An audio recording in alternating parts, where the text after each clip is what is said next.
Hello viewers, and welcome to another episode of Elections by Numbers. Today we're talking about the Sunshine State, Florida. Florida is the flattest state in the entire country, with the highest point in elevation actually reaching only up to 345 feet, or roughly 5,000 feet below my house. The town of Clearwater on the Gulf Coast has more lightning strikes per capita than any other town in the country. Florida is the top travel destination in the entire world, with roughly 90 million visitors every year and 45,000 visitors going to Disney World every day. The state also hosts the Kennedy Space Center on Cape Canaveral, just east of the town of Titusville, where many space shuttle launches have taken place over the decades, and I can tell you from experience is quite a sight to behold. Florida has a very high population and therefore has 27 congressional House districts, and the current balance of power is 14 Republicans to 13 Democrats. 2 seats flipped 2 years ago in the 2018 midterms, and they both flipped in favor of Democrats. We're going to talk about those 2 districts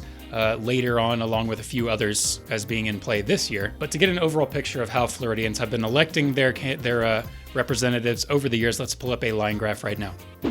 And here we are looking at one of the cleanest line graphs I think this series has produced so far. Very tight margins of victory for Republicans consistently over the last decade in terms of raw House candidate turnout numbers, and also showing those expected ups and downs that coincide with presidential years versus midterm years. We also see the average turnout rate increasing slightly over the last 10 years. That's mainly because Florida is a fast-growing state.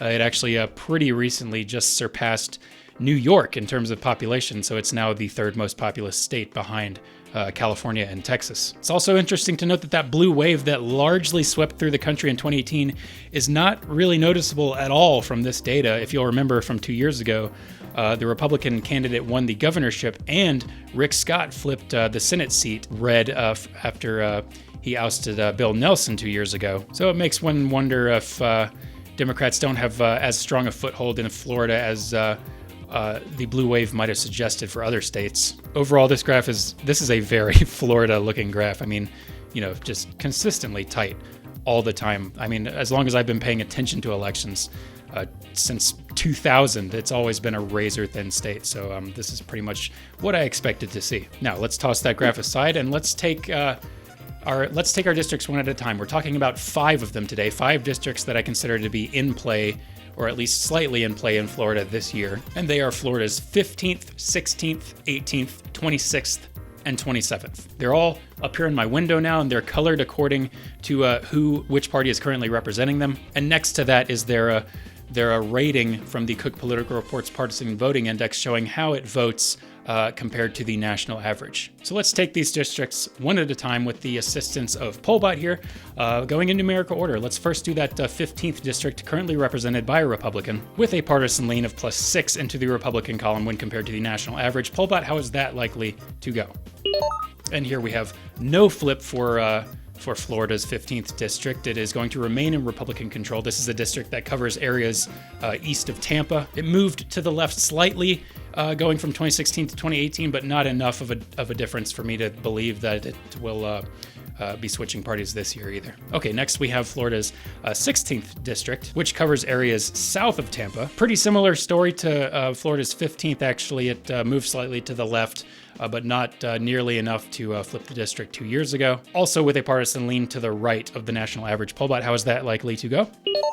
And another seat remaining with its respective party, remaining in Republican control in 2020. Okay, next we have Florida's 18th, which covers Port St. Lucie, just north of Palm Beach on the Atlantic coast. Probably the only district of these 5 that has actually been trending more Republican than the others, and already with a lean slightly to the right of the national average. So Pollbot, how is that likely to go?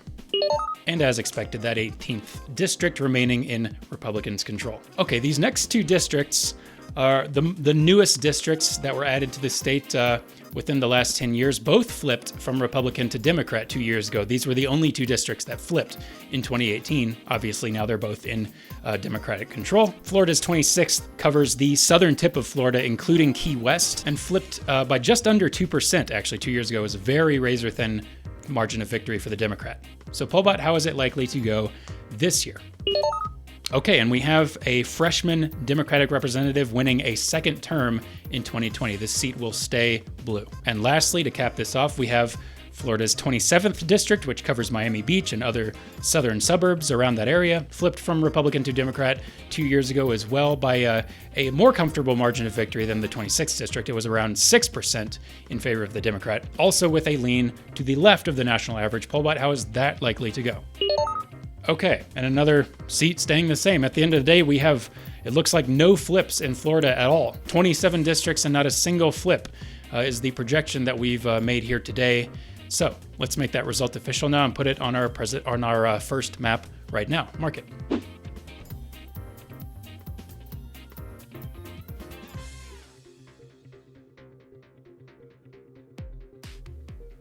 Now it is time to talk about the presidential election of 2020, starring President Donald Trump and Democratic challenger Joe Biden. Florida has actually voted for the winner of the presidential election every year going back to 1964, with one exception. That exception being in 1992 when the state broke for George H.W. Bush over President Bill Clinton. The state most recently elected Donald Trump over Hillary Clinton by a 1.2% margin of victory in true Floridian fashion, razor-thin margin always. To get an idea of how Floridians have recently been voting for presidential candidates, let's pull up some voter turnout ratios right now. Okay, and here we have some pretty interesting numbers, to say the least. These are obviously the two most recent presidential election cycles, 2016 and 2012. And during both of those years, we see a Democratic advantage of about 15 to 16 percentage points, meaning that the Democratic candidate has relatively more enthusiasm for themselves relative to all Democratic House candidates running in the state of Florida than Republican candidates do relative to Republican House candidates. In fact, Donald Trump received actually fewer votes than the total votes cast for all Republican House candidates in 2016. That's why his value is below 100%. But if you remember from our previous section from the graph, Republicans have held a consistent advantage in raw House turnout numbers, which is how Trump was able to win despite having a deficit in this relative enthusiasm by about 15 to 16 percentage points. Democrats need to maintain an enthusiasm gap at least this large to remain competitive in the state, as the average Floridian actually turns out more for Republican House candidates. Barack Obama was, of course, able to carry the state both years he ran, in 2012 being one of those. So his advantage and enthusiasm here was enough to make up for the loss or the lower amount of votes for Democratic House candidates. But Hillary Clinton did not enjoy that same advantage. Okay, let's toss those numbers aside. Lastly, to predict how this could possibly go down in Florida this year, we have to look at the approval rating of the incumbent. In this case, it is President Trump. As of this video, he's at -7 points in Florida, his adopted home state. Specifically, he has he has the approval of 45% of Floridians and the disapproval of 52%. So the one metric working in Donald Trump's favor this time around is the consistent advantage in raw turnout numbers for Republicans at the House level. He has to hope that his negative net approval rating and this consistent disadvantage in voter turnout ratios will not come back to bite him this November. So let's take everything we know now, give it to Pollbot to calculate who is going to win the massive prize that is the Sunshine State, Florida. Pollbot.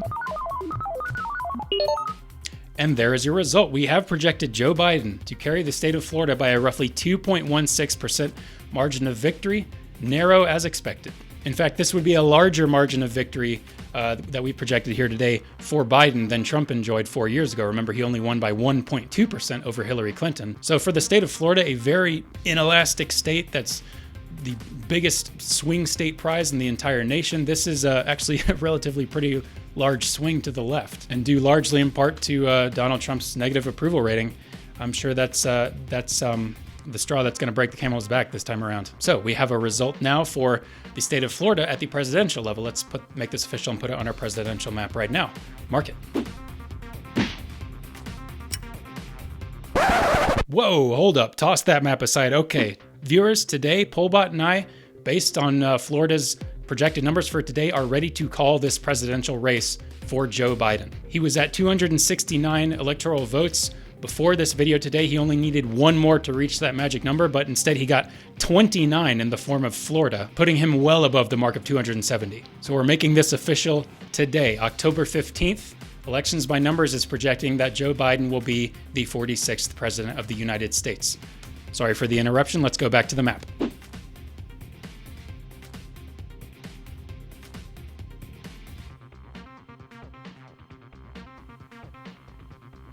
So all the election results are in for the state of Florida, and we have now been able to make the most consequential call of this entire series in saying that Joe Biden will be the next president of the United States this January. Florida's 29 electoral college votes was more than enough to carry him past 270. We've already projected him to flip Arizona, Wisconsin, and Michigan. And there's still 5 more states to go in this series, don't forget. Now, let's talk briefly about the future of Florida by pulling up an old line graph and a new one as well.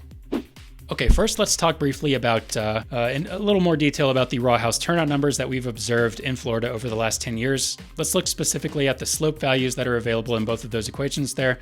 Those are the values preceding X. For Republicans, it's 345.7.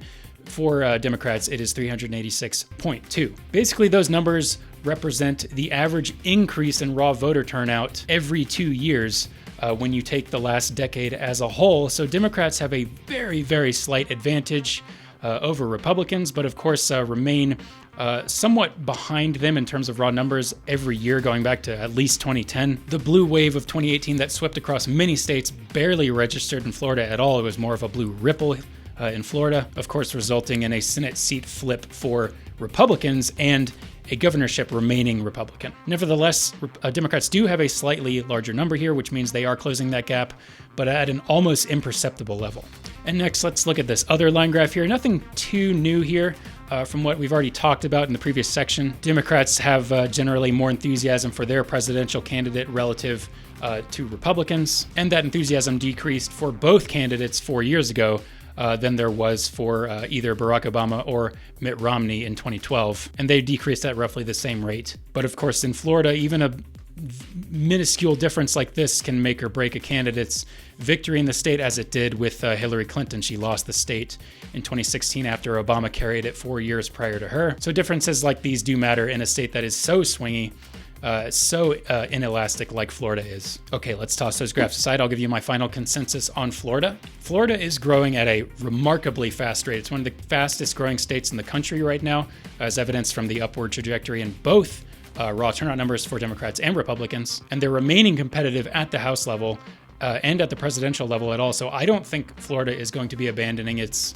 razor-thin nail-biter status anytime soon. There's no evidence that I've found that suggests the state is veering off in one direction or the other. So I expect it to remain a very competitive, very sought-after prize for many years to come. Because of its rapid population increase, Florida is also poised to gain 2 electoral college votes and 2 House districts after the conclusion of this census, moving it up from 29 to 31. So it'll become even all the more important as long as its population continues to rise and it remains as competitive as it is today and has been for decades. That just about does it for our latest episode of Elections by Numbers. I want to thank you, the viewer, for tuning in today.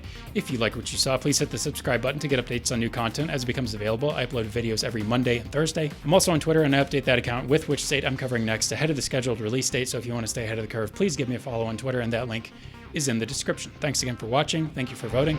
See you next time.